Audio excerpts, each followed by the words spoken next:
Hemos visto en varias líderes políticas, le hemos visto en la administración pública, le vemos ahora desde un centro de mediación y lógicamente le hemos invitado por este vasto conocimiento en la administración pública y privada. Queremos conocer cómo ha mirado este proceso electoral atípico, por cierto, de segunda vuelta, anticipadas.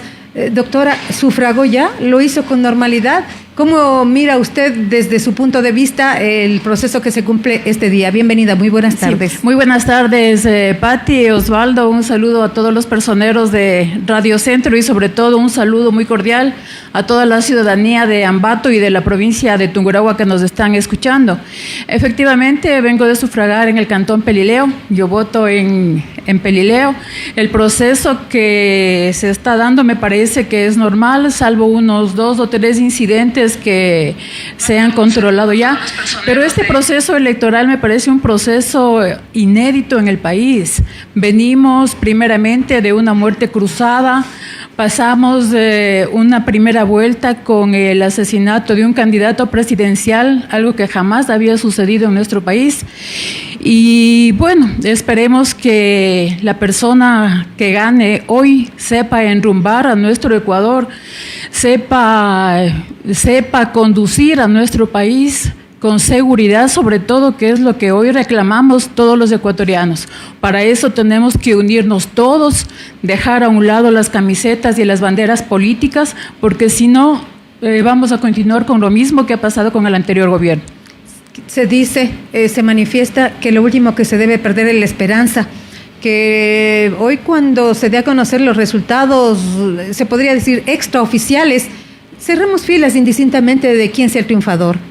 Sí, nosotros tenemos que, como tú lo dices, Pati, independientemente de quién gane, lo que tenemos que anhelar y lo que tenemos que esperar que sea el país quien gane, que el binomio presidencial que va a asumir la conducción de nuestro país sea un binomio que logre la unidad de todos los ecuatorianos, que dejemos estas banderas políticas a un lado, que nuestros legisladores permitan que el Congreso le ayude a gobernar al nuevo presidente o nueva presidenta del Ecuador. Solamente así podemos asegurar las políticas de seguridad, una buena política económica, una buena distribución de los recursos del Ecuador, que se dé más recursos para la educación, para la salud, que últimamente nosotros vemos que es lo que nos hace falta en nuestro país. Doctora Pepita, usted tiene una gran trayectoria, no solamente administrativa, sino también política, pero la gente se ha comenzado a preguntar desde hace rato, y usted puede tener a lo mejor su versión, que la queremos conocer. ¿Dónde están los líderes políticos? ¿Dónde están los líderes empresariales? ¿Dónde están los líderes de la gestión pública y privada en el Ecuador? ¿Por qué no aparecen? Bueno, Osvaldo, en el plano personal yo le comento que mi última participación fue en el año 2000. La primera fue justamente con Álvaro Noboa, papá. Y se dice en esa ocasión que Álvaro Noboa ganó la presidencia, que lamentablemente la perdió, de la elección con Maguad, ¿no? La perdió claro, en el Tribunal Electoral, y que en el Tribunal Electoral ganó Maguad. Eso es parte de la historia. Han pasado 23 años y, por ejemplo, yo todavía no me animo nuevamente a ser candidata. Y usted me preguntará por qué.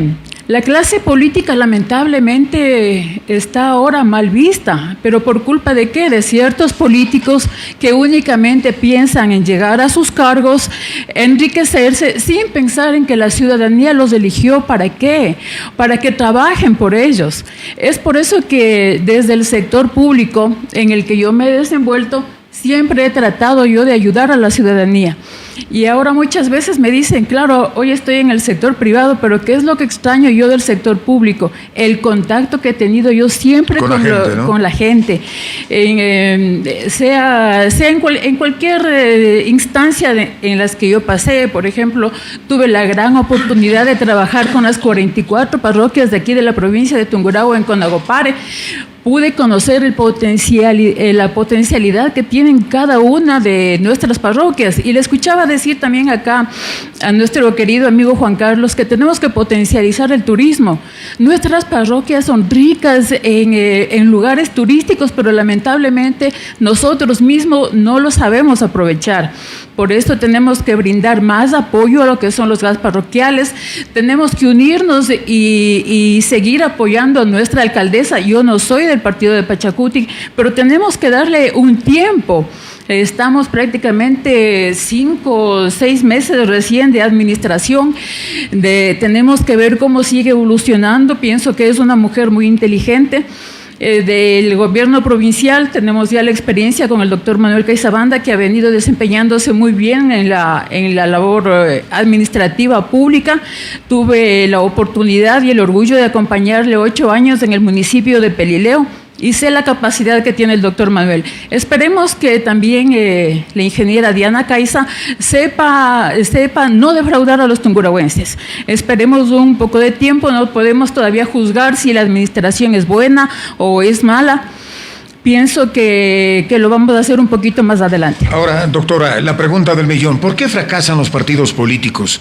Solamente, veo, y no es hacer propaganda a ningún partido, pero veo, por ejemplo, a nivel de la provincia de Tungurahua y del país, fortalecidos al partido tengo que nombrarle al partido de Correa, aunque ahora en los últimos años ha cambiado de nombre, era la lista 35, después por ahí se puso otro número, etcétera, etcétera, hoy está con otro número. Y el Partido Social Cristiano, al menos incluso en la ciudad de Ambato, en la provincia de Tungurahua, para concretar el sitio, aquí son los partidos que se han mantenido, el Partido Social Cristiano vigente. ¿Por qué han fracasado los demás? De Izquierda Democrática por un lado, otra directiva por acá, los dirigentes por acá. ¿Qué está pasando con la política ecuatoriana? Pienso que son las ambiciones políticas, Osvaldo. No hay un sentido primero de unidad, no hay un sentido de trabajar todos para una misma causa, no para la causa de un partido político en sí, sino para que este partido político, a través de ellos, se pueda realizar un trabajo efectivo en favor de la ciudadanía.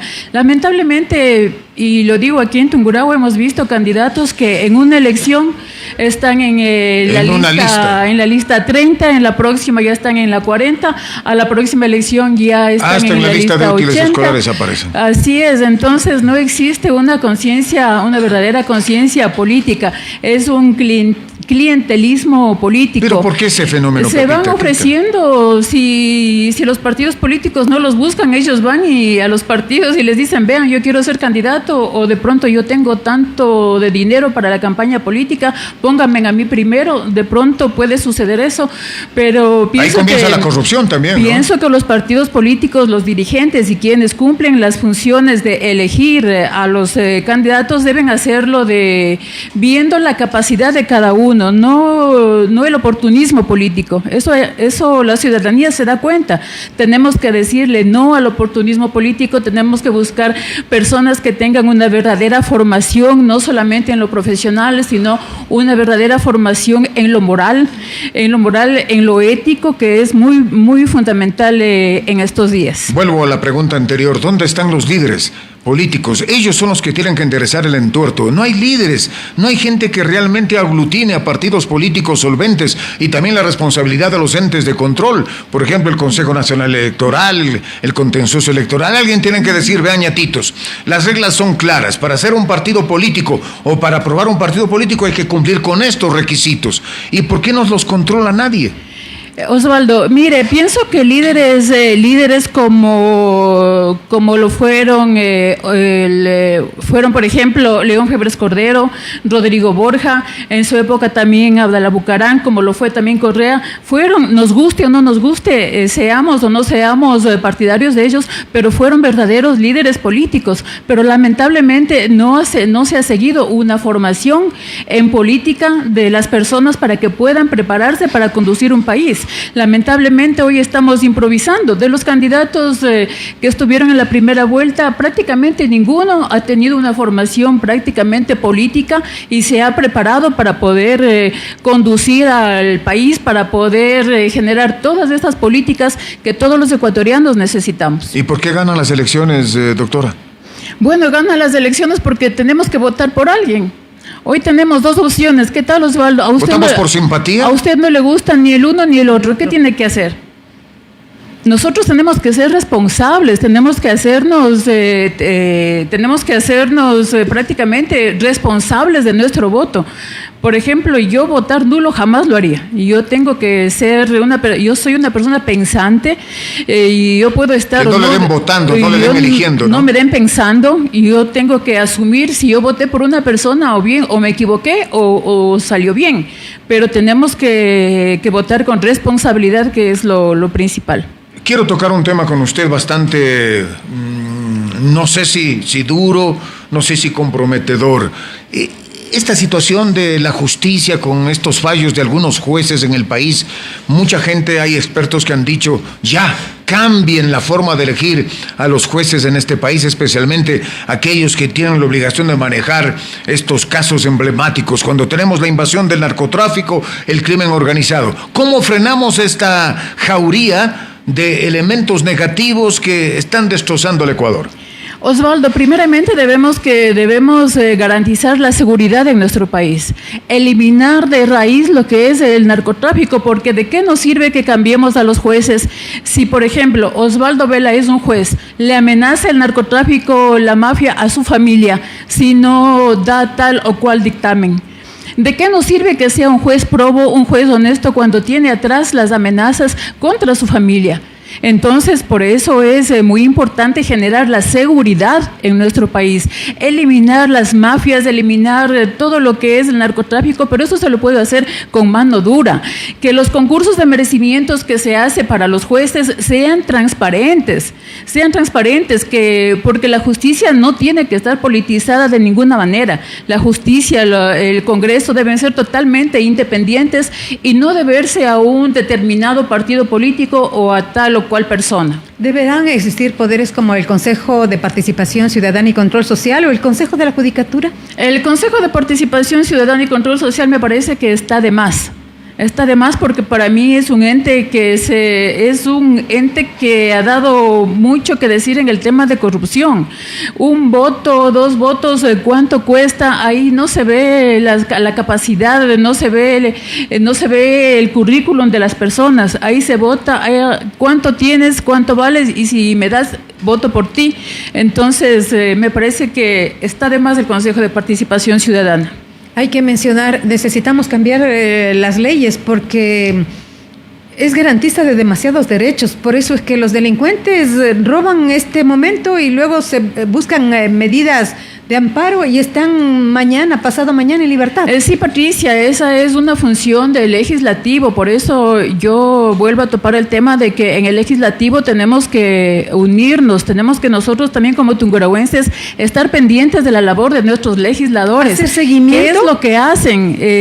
Están ayudando a crear las leyes, a reformar las leyes, porque tenemos que darle a la justicia los instrumentos necesarios para que no suceda lo que tú dices, que la policía